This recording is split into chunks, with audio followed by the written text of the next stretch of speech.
My name is Lynn Stanley, and I'm the Curator of Education at the Provincetown Art Association and Museum. It's my pleasure to welcome you to tonight's Fredi Schiff Levin event, Artist Books as a Writing Practice, with the book artist and writer Johanna Drucker. We hope you'll also join us for the next Fredi Schiff Levin event on Tuesday, August 23rd at 7 p.m. with the painter, editor, and book artist Sue B. for a lecture entitled Miriam Laufer, 20th Century Voyage, in conjunction with the exhibition at Pam, Views and Vignettes, the work of Miriam Laufer. And I'm sure all of you traveled through that exhibition to get into this gallery. It's quite amazing. Johanna Drucker curated the exhibition. It's on view in the gallery through October 16th, 2016. And it's also one of the reasons we're lucky enough to have her here tonight. I don't know how much time you spend here, Johanna, but we're really glad you're here this week. This lecture series was begun in 2003 in honor of the artist Fredi Schiff Levin, who was a member of Provincetown's arts community from the 1960s until her passing in 2002. Pam gratefully acknowledges John and Tony Levin, who make this program possible with their generous support. We'd also like to thank Provincetown Community Television for their partnership and support of this lecture series, and Liz Lavati of Angel Foods for her support and another amazing cheese platter. We're so grateful to Liz. So help yourself to refreshments and visit Angel Foods located directly across the street. And sorry? Will it be shown on television? This, yes. I don't know. Right after Simone Biles. And now an introduction to Johanna. Johanna Drucker is a book artist and writer who began printing books in the early 1970s. She has worked in many media to produce unique and edition books that are represented in collections in museum and university libraries worldwide. She is widely known for her scholarly and critical work in the history of the book, visual poetry, contemporary art and aesthetics, digital humanities, and graphical forms of knowledge production. I first became aware of Johanna Drucker's work when I was researching the history of artist books and found her seminal text, The Century of Artist Books, published by Granary Books in 1995. And here it is. And I realized the last time I held up a book in a lecture, it was down here and no one could see it, so I'm holding it up way high. My interest in artist books had started in college.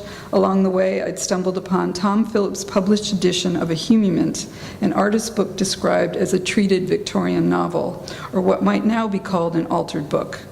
In A Humument, Phillips created a new visual narrative by occluding text with ink and paint, page by page. When I discovered his book, I loved it, but I hadn't been able to put it into context until finding Johanna's work.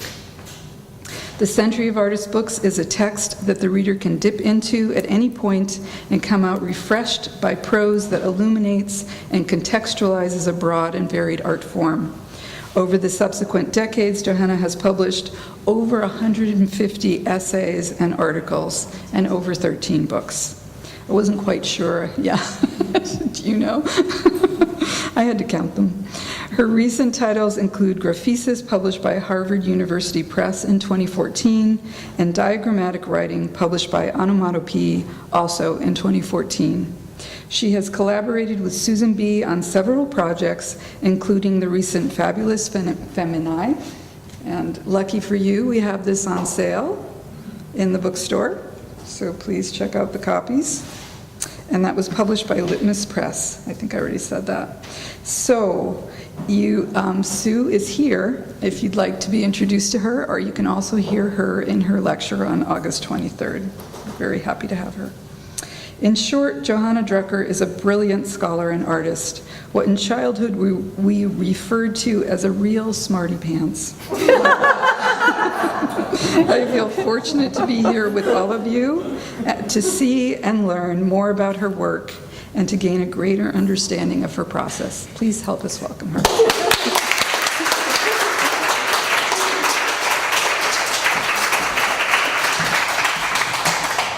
Thank you, Lynn, for that nice introduction. You'll be happy to know that, when you grow up and stop being a smarty pants, all your nieces and nephews just call you a brainiac, so it's hard to figure out which of those is worse. Anyway, are we going to dim the lights, do we think, so we can see the pictures on the screen? Thank you very much. All right, so I'm going to talk very briefly and quickly and about many of the works that I've done as a book artist and as an artist, and just to give you a kind of sense of what they are, where they come from, and how I think about books. So from the time I was a child, I decided I was a writer, and I think that's not so very uncommon. But by the time I was a teenager, I decided that being a writer meant you made books. So, books were the real thing. Books were the iconic sign of authority. Books were what writers actually made. Not stories, not novels, not texts, books.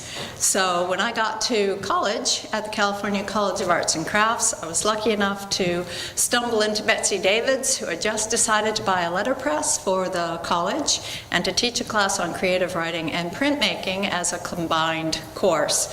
And so everybody else in the class was making a poster, and I said to Betsy, I'm going to make a book. And she said, oh no, I said, no, I really am. I'm going to make a book. And I did. I made this little book called Dark the Bat Elf. I was 20 years old. I made 13 copies of this thing. It's hand lithographed, hand bound. Peter, I'm going to ask you not to look at the bindings, please. They're what we call high amateur. So this little creature, this is a book that would be basically outlawed now, because this little creature takes children into a tree and does things that are basically illegal, immoral, and interesting.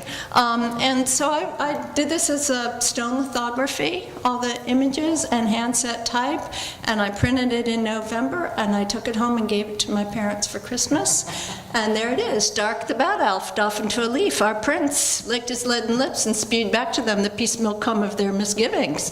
Come with me, he hissed enticing, shower fringe like liquid grail to grill yourselves, impaled on reckless earthbound fantasies. My mother cried and my father laughed.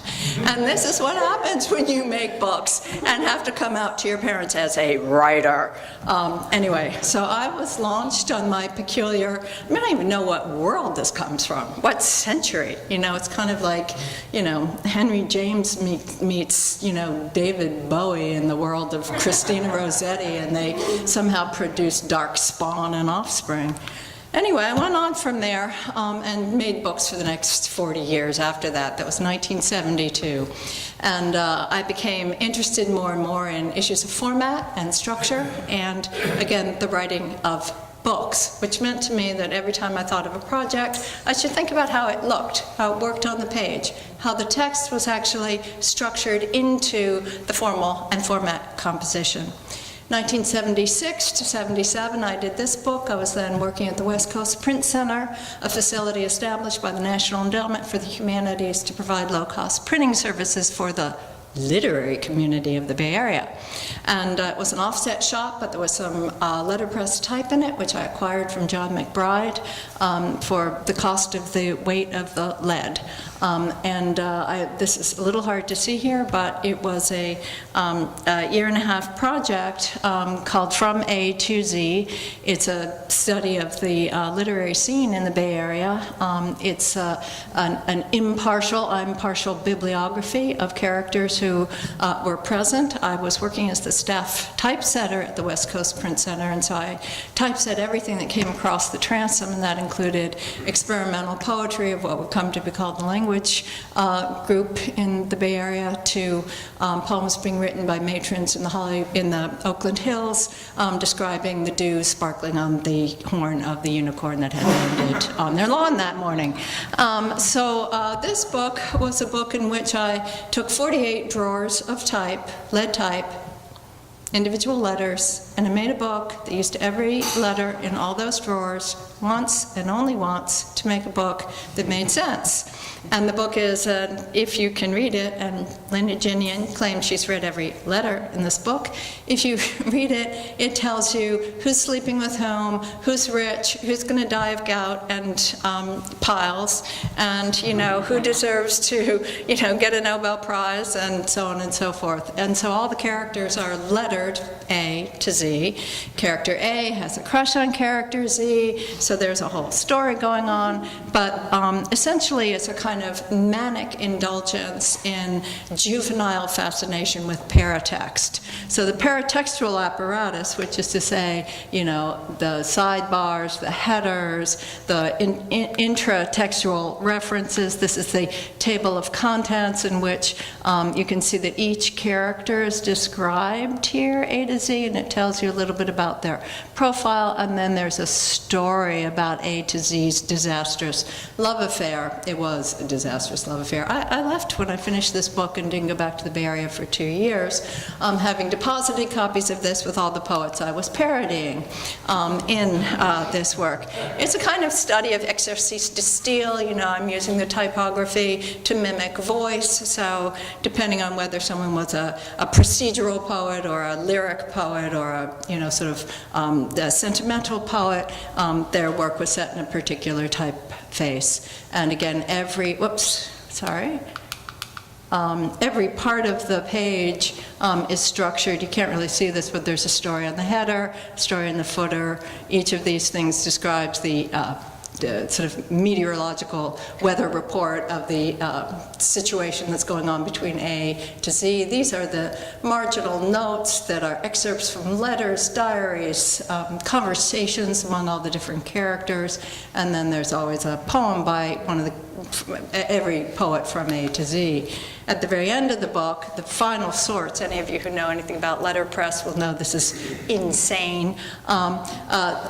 These are the footnotes, the endnotes that explain all of those marginal comments, which are all numbered, so that you can find out, what character E said to character P, right, or character L said to character whatever. So it's actually all legible, and it was all hand set. So that was a pretty crazy book. I consider it a piece of juvenilia, but it was pretty interesting. And many of those poets are people who went on to, fame, fortune, and just fame, and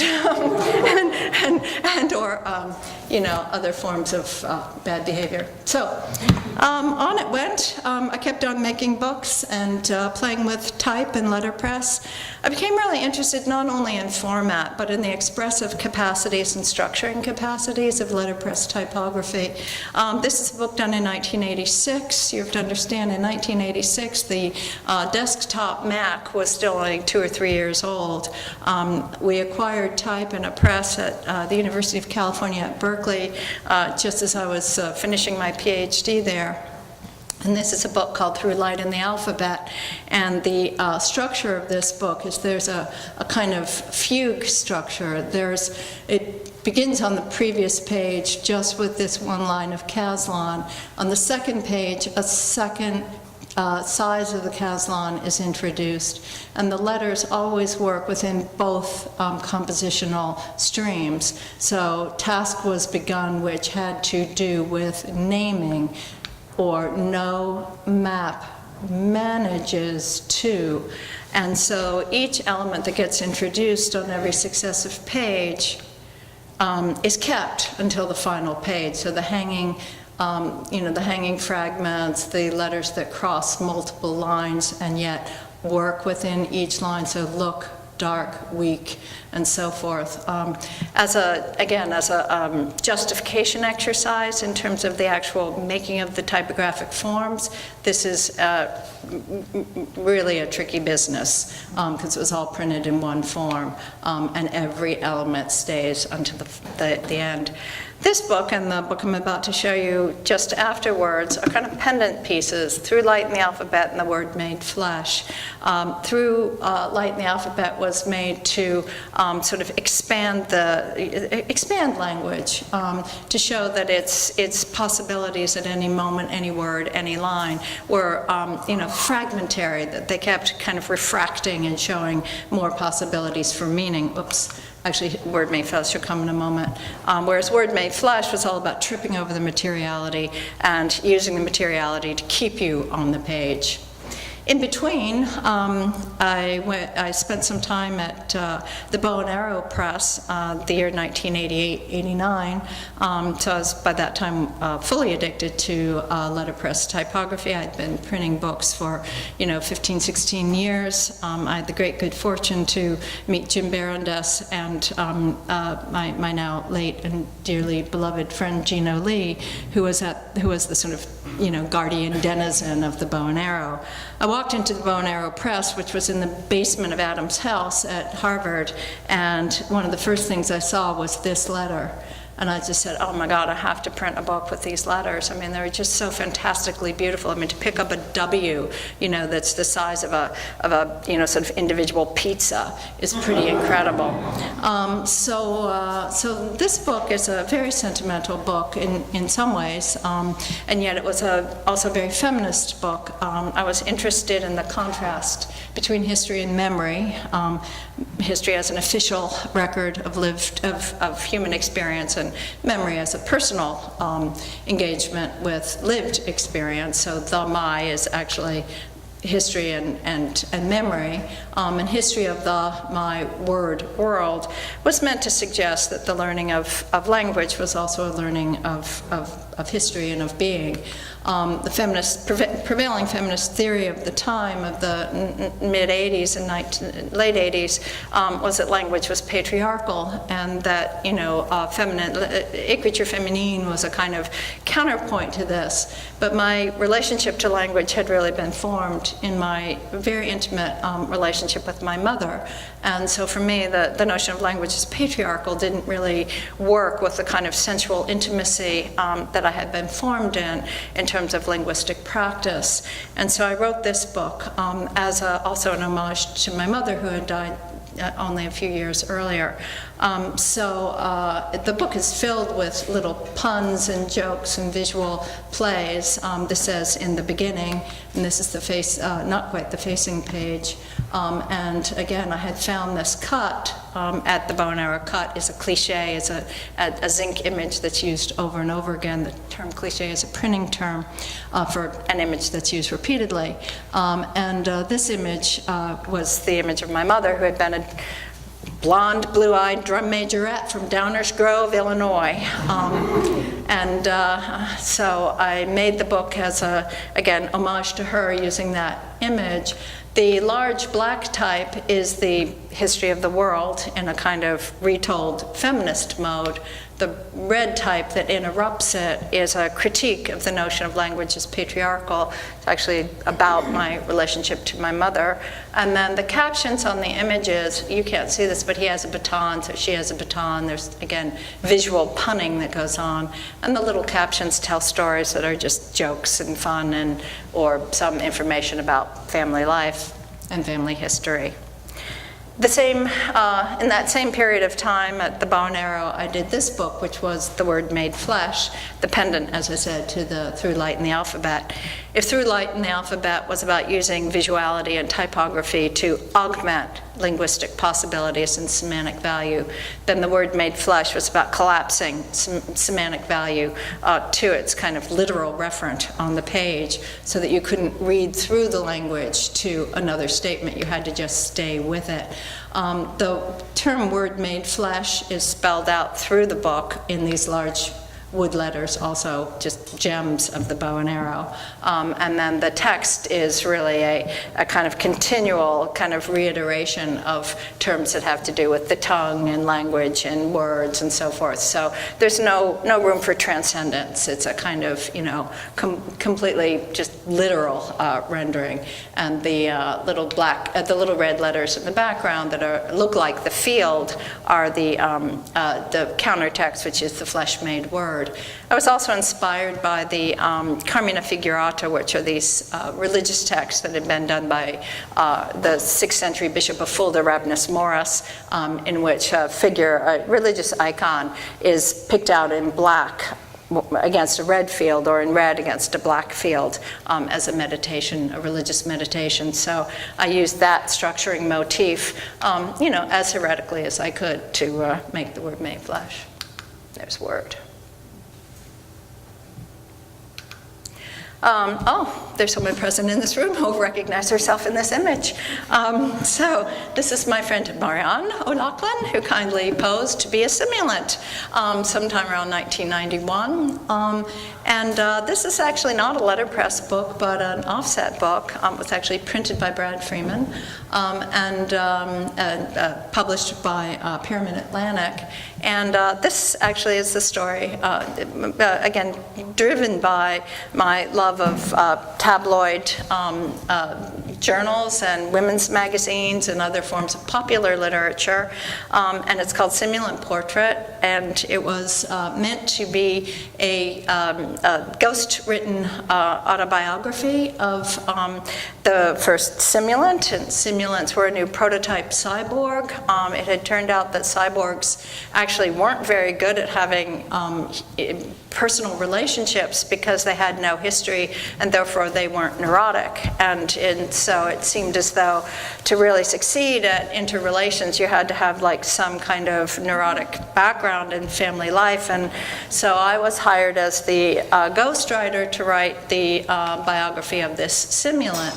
And the simulant, unfortunately, had a strong taste for like trashy Hollywood pseudo-autobiographies. And I was really interested in sort of literary biographies. So we kind of compromised in the production of this text. I was doing my best to make the simulant happy in producing the autobiography that she wanted. Anyway, so this is done on an early Mac, deliberately using all kinds of jaggies and things that would suggest a kind of early cyborg. This book was written long before I knew about Donna Haraway or her Cyborg Manifesto. So it was, again, a kind of tale of cyborg identity. Can the focus be sharpened up at all? Let me see. Can you do it from there? I'm not sure if I can do it from here. I don't have a focus thing on here. It should focus. Maybe the images are just out of focus. All this work, if you want to see it, is online at artistbooksonline.org, fully scanned, and all page images are at very high resolution. Can you repeat the website? Yeah, artistbooksonline.org. Thank you. Sure. And it's linked from my johannadrucker.com as well. So time goes on. I continue to make books. This was done considerably later, 10 years after Simulant Portrait. This is Damaged Spring, and it was done in the spring of 2003, 2004, which you may or may not remember was a really quite bad time, unlike now. The conspicuous signs of damage, we had the first Gulf War and then we're well into the second, and the whole sort of warmongering and, beating of drums and such were going on, and just people around me seemed to be having really dreadful times, and so I did this book. It's an interesting combination media-wise. These are linoleum cuts that are printed letterpress with collage, and then in the interior, the lines are each set. I was using Quark at that time as a page description language and a page layout language. Every single line is in its own box so that they can be skewed differently, and the images are printed letterpress, but the type was printed on a digital printer. And again, the idea was to create a sense of discomfort, of unease. And the way the book is structured, all the images face each other in some sense across that gutter, with the exception of this one image, which is the image that confronts us of a man whose son has been killed in Bosnia and is looking out at us in a confrontational or, calling us to witness from the page. So that was 2004. Then I started to play with print on demand to see what kind of color and value you could get. Combo Meals is a book with a lot of my paintings in it and text, and again, the kind of impossibilities of juxtaposition of all kinds of, things in contemporary life, the combo-ness that doesn't reconcile into any, homogeneous whole. But I kept on doing letterpress books as well, and between 2005 and 2006 I did Testament of Women, which is a book of rewriting tales of Old Testament women's lives. A good friend of mine, Vanessa Oakes, had written a sort of moral retelling of those tales, but I felt they were insufficiently aggressive and feminist, and I wanted not to sort of be conciliatory with many of the terms and sentences to which the women in the Old Testament had been basically condemned. And so I went on to do this book, and these are again linoleum cuts. I left a lot of noise in the cuts on purpose to give a kind of disturbance to the page, and then all of the texts are letterpress. The excerpts from Old Testament, and then statements that retell the tale, and then a kind of statement of possibilities for contemporary women's lives. All of the women in this book are portraits of people I actually know, and the small text here actually says something about those women's lives, and the rule on the bottom and the top is all broken, okay, so broken rule for a letterpress. And it's a large scale book. This is Eve, for instance, and in her negligee, and the sort of again retelling here. Eve was, I think something like Eve was bored in paradise, and Adam had no sense of humor and no sense of play, and it's like, what was she supposed to do? So of course she went and hung out with the snake because at least he was fun and whatever. But the moral of this is no life but this one, whose idea to mortify the flesh, not mine. I say, lead me not out of temptation. And so here's Eve ready to lob the apple outward. So that gives you a sense of Testament of Women. The last letterpress book I did, the final book that I intend to ever do as a letterpress book, was this, Stochastic Poetics. It was finished in 2012, 40 years of letterpress printing. If I'd had a real job all that time, I could have retired.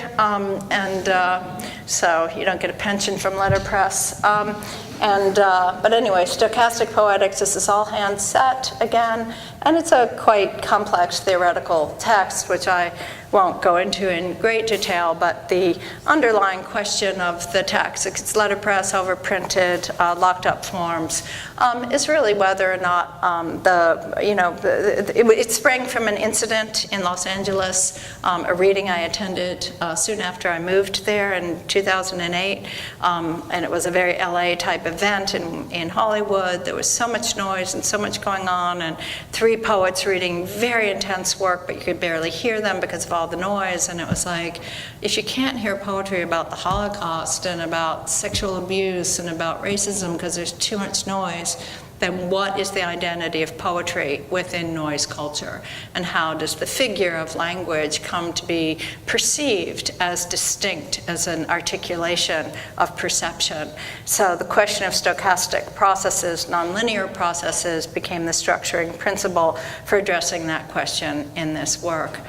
So this is Stochastic Poetics in its title page, and these are some of the interior pages. And what happens here is that the text describing that event and poetic texts and so forth kind of come and go from the kind of, sort of chaotic mass of language loosed from its sort of alignment in a fully articulated text. So it's always sort of coming and going. No two copies of the book are alike because the process of overprinting requires angling the text as it goes through the press. So there's a lot of movement and motion in the pages as well. So I'm going to take 1 or 2 minutes then to do a kind of detour through some artistic projects that I've done as well, and then finish with a couple pages of fabulous Feminae done with Susan B. She and I also did an earlier book called A Girl's Life, which I'm also very fond of. But along the way, I was also doing various work as a graphic artist, and I've been very interested in stochastic processes and dynamic processes, and the investigation of these within a graphical practice. And in 2004, I spent some time as the Digital Humanities Fellow at the University of California at Santa Barbara. And I spent a month there doing drawings and studying meteorology, which I've always had a real fondness for. Fluid dynamics of the atmosphere is the single most complicated form of stochastic process that we try to describe mathematically.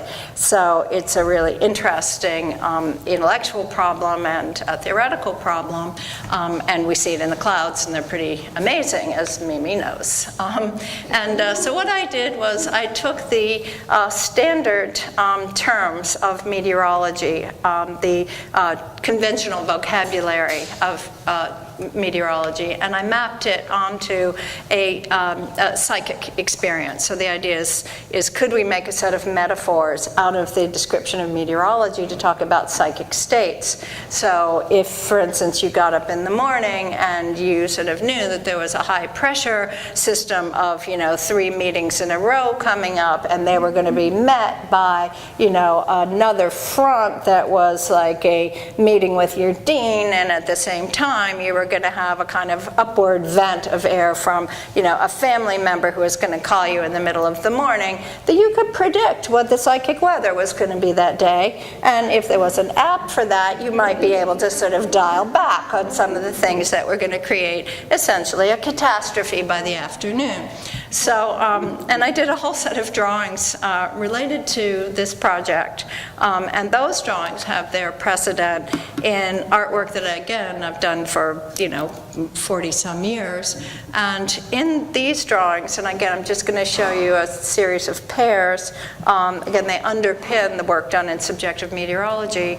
What I was interested in was the distinction that I make between entities and events. That an entity, as we perceive it within our kind of snapshot human perception frame, is something that is actually a slice across a process. But can we show the process? Can we show an event? An event is a state change. It's a shift from one state to another. And so I've been really interested in this contrast between entities and events. I started young drawing events because of their particularity and specificity, but I did come to understand that any entity was actually a process of various events that had brought it into being. And organic processes were what I studied, but again, even if it's an inorganic piece of inorganic matter, it's subject to organic processes as part of its decay. And so again, these are entities and events. And so this kind of constant investigation of these two modes of graphically apprehending the world has been part of my work for a long time, and as I said, underpinned the subjective meteorology project.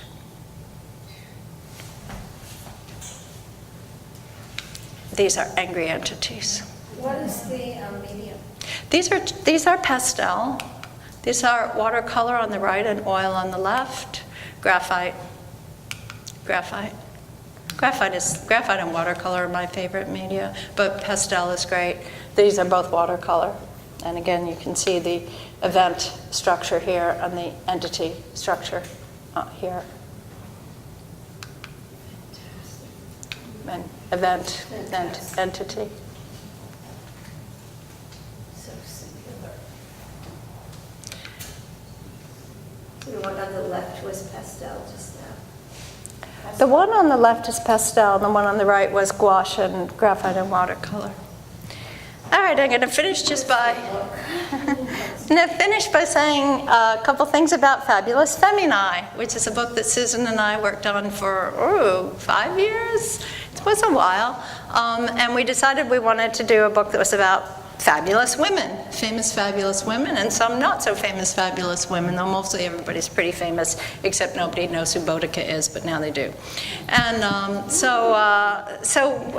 the sort of premise of this book was that I had encountered this thing called the Habeck's legimenon, which is an algorithm that does condensation of text. It looks at a whole corpus of text, and then it scrunches it down and distills it to its kind of semantic essence through looking at word frequency, proximity, and so forth. Susan's work has a sufficient density to match that in terms of its language. And so we sat down and made a list of the fabulous women that we wanted to do portraits of in this book, and we started putting the work together. And I'm going to finish my talk by reading Elizabeth I here. Then I'll show you two other images, but that's it. Okay, you'll get a sense of the texture of the language. Whose name has become an era, a heart, a head, a queen. Declared illegitimate, her half-brother bequeathed cutting out half-sisters, dominated, dissension dominated. A tattered realm, religious wars, imprisoned on suspicion, a weak divided backwater. The dry treasury and Calais lost, she inherited to power. Rule depended heavily, good counsel, legacy especially establishing her first moves, the trusted advisors, a church. Expected to continue the closest brush with marriage, the Tudor line, never. Capable and distinguished, she refused. Produced no heir, despite courtships many. Raleigh, Dudley, princes, realms, but Dudley above all, childhood friend. Cult celebrated in literature, famous virginity, all plots defeated. Security of the realm, religious unrest. Queen of Scots, most vexatious. Systematic persecution, the major power in secret service. Cautious only after irrefutable evidence. Succumbed and Mary executed. An army to France, war no longer avoided. Spain defeated, the Armada greatest victories popularly viewed. Therefore, I am come amongst you, being resolved, short-tempered and famous above all, to live and die for my kingdom, my people, my honor, my blood, even in the dust. Used the various factions, a master of playing one off against, in a small woman, those qualities of heart. I know I have the body of a weak and female, but the heart and stomach of a king. Her advisement emerged, setting the stage. English drama flourishing, seafaring, imperial designs should dare to invade the borders of my realm. Stability for the kingdom triumphal, progress may make good account to Almighty God and leave some comfort to our posterity, my good people. Semper Aden, always the same, who keeps their sovereign from the lapse of error, fell sick and remained in an unmovable melancholy, coffin carried downriver, lit with torches on a barge lamented. And there's, give you a sense of the layout and the kind of match that we made between the collage features and forms and the typographic layout of the piece. So this is Cleopatra, and this is Boudica, the great and wonderful Boudica who got the Romans out of Britain. Okay, I'm going to stop there and see if anybody has any questions.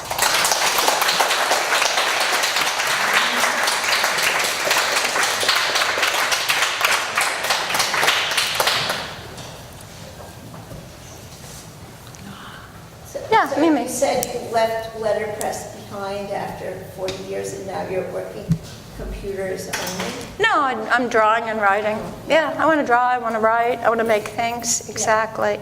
But no, I just, 40 years was long enough. And, you know, stochastic poetics was really what I wanted to end with. And it was like, okay, let's stop. You know, it's good to stop things, right? And just like do other stuff. So it's like, draw a line, no more letterpress, 40 years, it's enough. Fantastic. Thank you.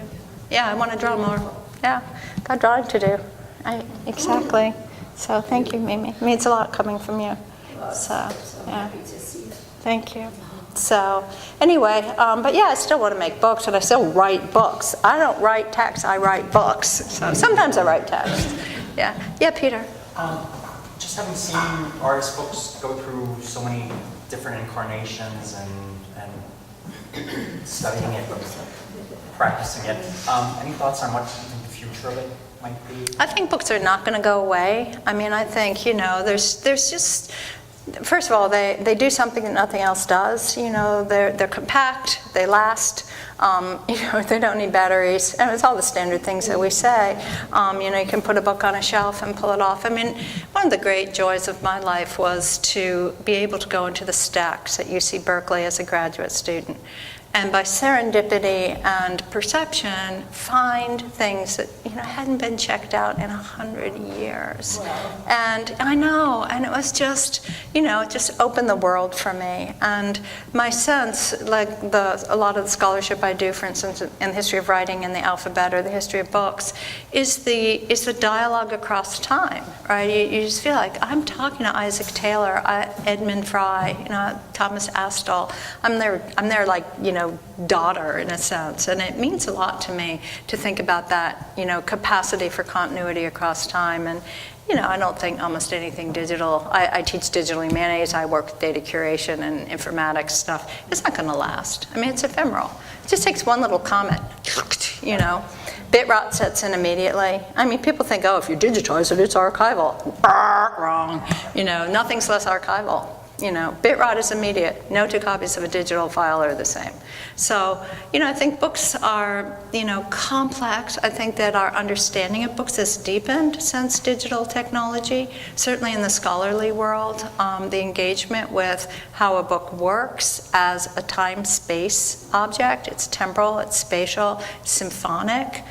Teaching people how to read a book and see that is really, you know, interesting. It's physical, you know, it's physical, it's sculptural, it's material, all those things. It's sensual. So, you know, I think, you know, books are not going to go away. And I think artist engagement with books in the time that we've watched has moved from, you know, sort of traditions that were much more bound by a particular lineage. So you'd have, you know, books that were in the fine press mode and livre d'artiste and works that came out of conceptual art in a kind of photographic or linguistic mode and were largely offset produced. And they had a kind of stricter set of boundaries, you know, dress codes that they were identified by. And I think what's interesting to me now is the hybridization of those lineages, so that if somebody wants to make something that's highly crafted, it could still be conceptual and could still be literary. It doesn't have to be, you know, only dressed in a particular way to engage. So I think it's really interesting to see all of that, you know. And I mean, you go to the New York Art Book Fair, you go to the LA Art Book Fair, the Berlin Art Book Fair, it's just like booming, and it's booming with books by young people. Right? I mean, that's what's really great. I'm not talking about the old people's book fairs. We won't mention them by name. I would skip them. You go to, but the LA Book Fair, and you know, they're wonderful, fantastic, energetic, filled with ideas, filled with sense of community and activism and identity politics and playfulness, and you know. So I think it's great. Tools of production are so available and so easy. Print on demand is fabulous, right? You know, I'm not one of those people who says, well, it should be difficult because then only the really good people would make books. It's like, what? Come on, give me a break. You know, I don't believe in the machismo of the hand press. Thank you. Oh, a really good printer can. You know, it's like, you know, if Gutenberg had had a Vandercook, he would have used a Vandercook because he prints better. It's tall. You know, so you know, this kind of nostalgia for some kind of, you know, the sort of authenticity of process. Every process is useful and interesting. Every medium can do something. So I think it's a great time, and it makes it really fun to teach, right? Yeah. There's a gentleman over there that had a question. I just wanted to mention the physical package of the book. Yeah. You know, from a textbook to a poetry book, there's a major difference. Your trim size, I was wondering what your trim sizes would be on your books. Yeah. Maybe the depth of the pages per inch. That's all very important to me. Mm-hmm. Whereas a digital book, the trim size is always the same. Mm-hmm. You know, folios, all the details can be very similar. Yeah. But when you get into an intimate book, I think it ages well. You know, you can see it aging, and it has an odor to it. Mm-hmm. There's a physical feel to it. I'm just wondering what you thought. You know, Yeah. I don't think a lot of younger people realize the beauty of a packaged book. Yeah, well, yeah, I mean, you know, actually, I'll give the younger people their due and say that, in fact, you know, I teach, and what's really great is you take somebody into special collections for the first time, you put a book in their hand that's 400 years old, and it changes their life. And, you know, all of the things you're talking about just hit them, and then they start to see that the books they're holding are also going to have that experience, right? So I think that, again, it's really, you know, a matter of like, what is the form of the encounter, what's it for, and they're still so convenient, you know. It's like, they're random access devices. They're really easy to navigate, right? It's, you know where you are. But again, I read on a Kindle. I don't have a problem with that either. I guess, you know, what's really, you know, I think important in what you're saying is that we come to appreciate the material qualities of things for whatever they are, right? It's like, yeah, it's really great that books have this materiality and these, you know, colors and sizes and shapes, and you put them on your bookshelf, and it's that great. I remember what size it is. I remember what its spine. I remember the wear on that spine.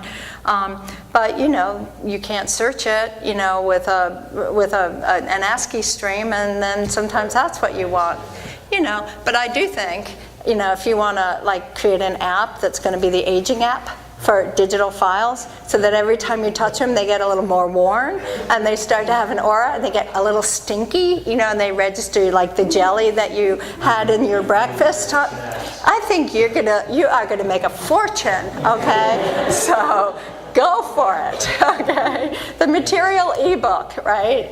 So, you know, because I do think, again, it also inscribes memory for us, you know, because we get an affective relationship to the artifact. And it's like, oh, I remember that jelly, you know, it's like, whatever. So the day I dropped it in the rain, or, you know, all that stuff. So, yeah. So I think in that, the people who do cognitive studies of reading are very aware of this as well, that we do actually read better and absorb more and remember more when we read in print than on the screen. So, you know, but maybe memory isn't what people want. Exactly. And do you want the last question? Yeah, when you use the concept stochastic, do you have in mind random or chaotic? Or Chaotic. Yeah, chaotic, not random. I mean, Yeah.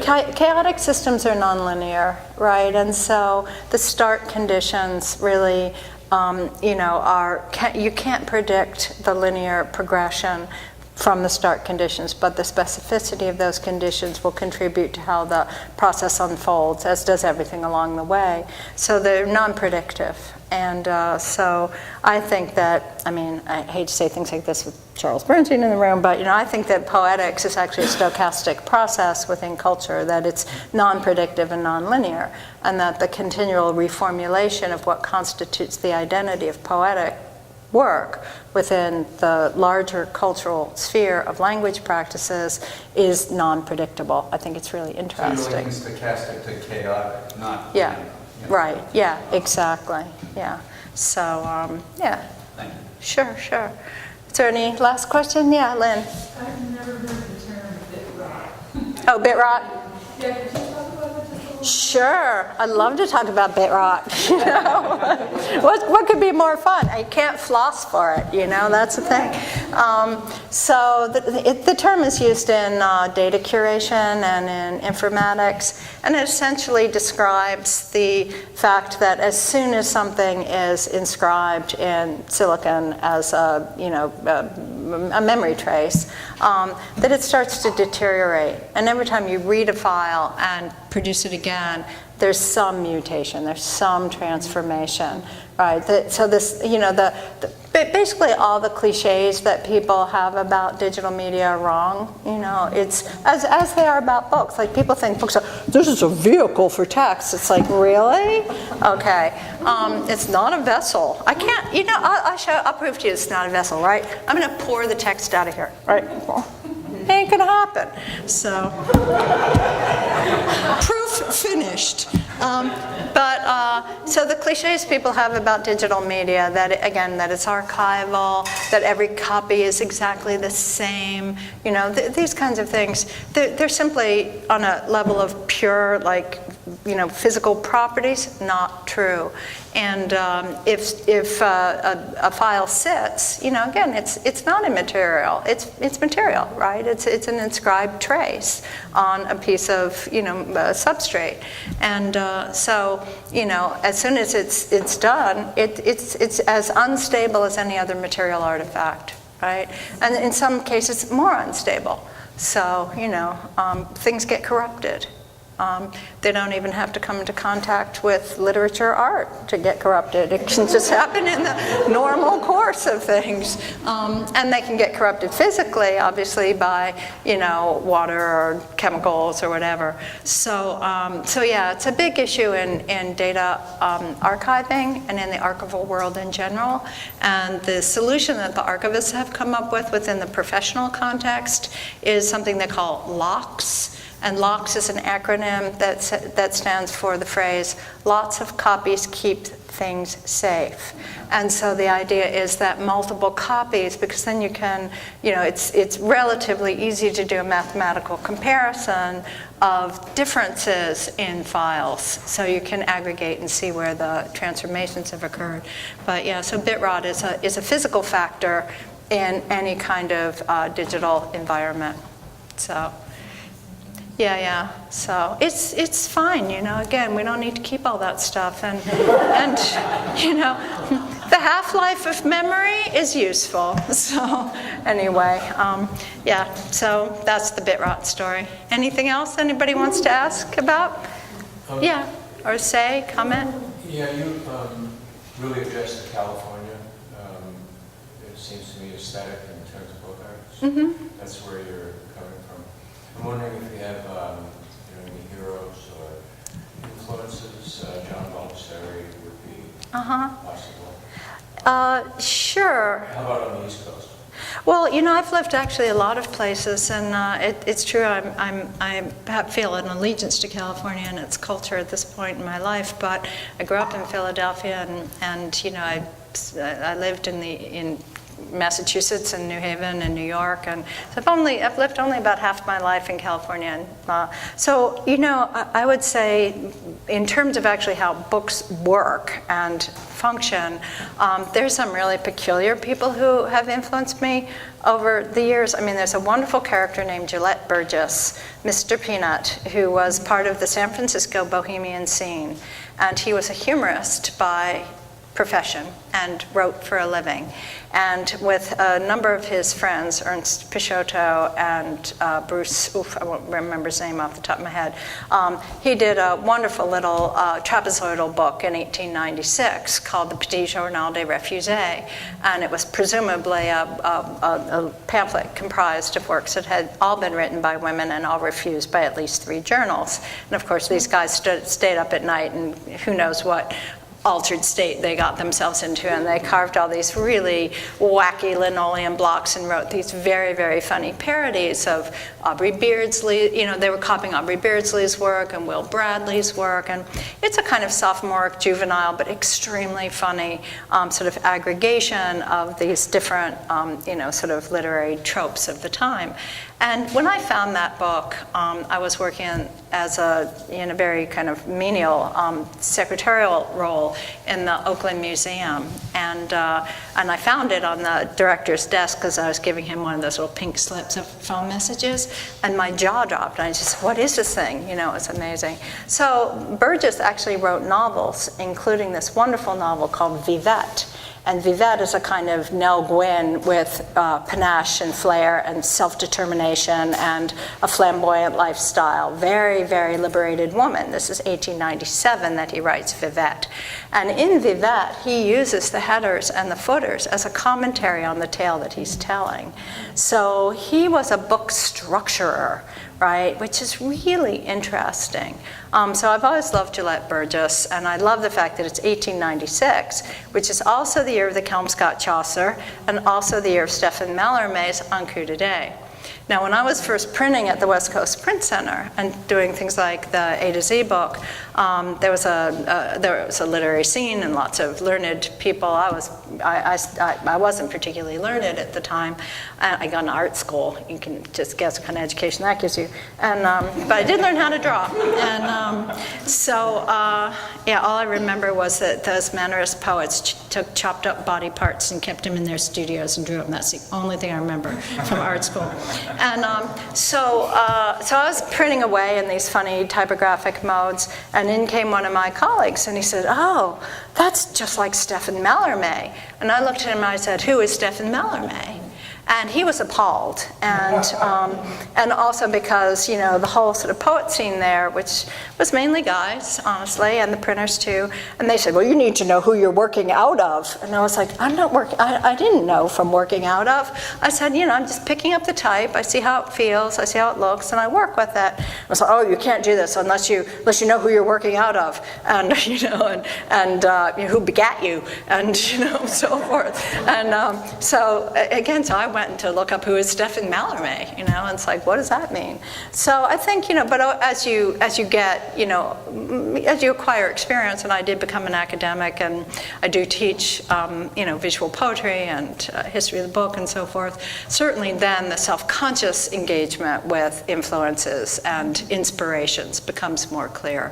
And the last person I'll mention in that regard is a man named Ilyas Denyevich, Ilyazd, who was a member of the Russian avant-garde in the pre-World War I period, worked with Mikhail Larionov and Natalia Goncharova, but then also was good friends with Velimir Klebnikov and Alexei Kuchenik, among others. And during the war years, he went back to Tiflis, Georgia, where he was from, and he had acquired enough understanding of the kind of theoretical engagement that the Russian linguistic group and poetics groups had with language to want to do his own typographic work. And for 5 years, he printed typographically scored works in Zaum, the invented transrational language.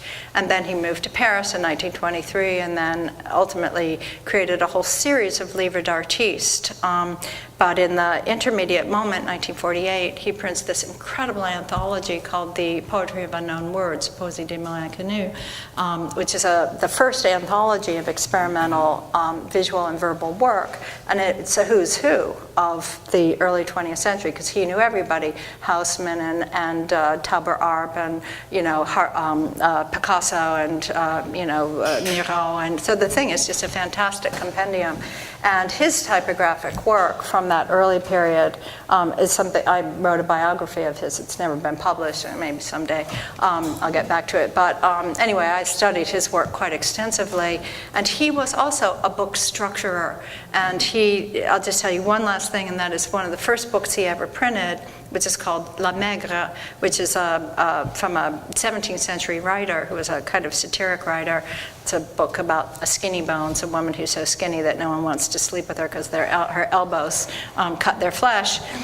Seems like a good defense to me, but anyway. So, and it's a book with Picasso images, and Ilyas mapped the entire book out, letter by letter by letter, so that it is set almost like a palimpsest. absolutely perfect to the letter, to the middle, so it folds back out. And that's Ilyast. He did things like that all his life. So, he's somebody I think is really interesting because he thinks in the book format, and that's unusual. So that was a longer answer than you needed, but shall we stop? Is it a good time to stop?